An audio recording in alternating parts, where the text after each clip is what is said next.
Now on the situation in Venezuela. Attorney at law and historian Dr. Sanjay Badri Maharaj is of the view that there may have been collusion between some officials within the Venezuelan government and the Trump administration to remove Nicolás Maduro from power. Speaking today on the Morning Agenda program on Power 106, Dr. Badri Maharaj claimed that the operation could not have been done without the connivance of the current government in Venezuela.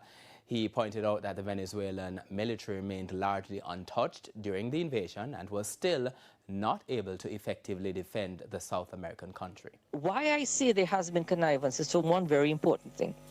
There was so little resistance from the Venezuelan military.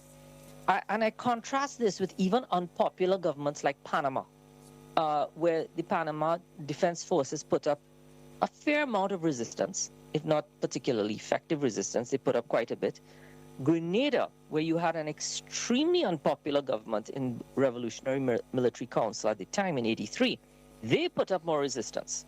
We saw minimal resistance from the Venezuelans, except for those in the immediate proximity of Maduro. This suggests that at least some level of order was given to them to stand down. And Dr. Badri Maharaj has taken aim at CARICOM's response to recent developments in the country, arguing that the bloc failed to demonstrate proper leadership in the crisis.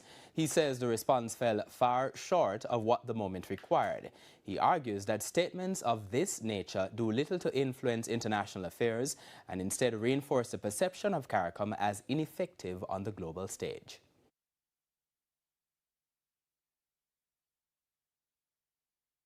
Frankly, the CARICOM statement might as well have not come. I mean, it was a meaningless set of drivel. And every time CARICOM puts out meaningless drivel, it shows itself to be what it is, an impotent force in geopolitics. I think we need to do some very plain speaking in a very dangerous environment now. And that is CARICOM needs to come to terms with a very, very, very stark reality that we are dealing with a rogue United States in this region. And this is a country that does not concern itself with the democratic principles of your governments or of our governments or anything else. What they want is acquiescence to any actions they take, no matter how ridiculous.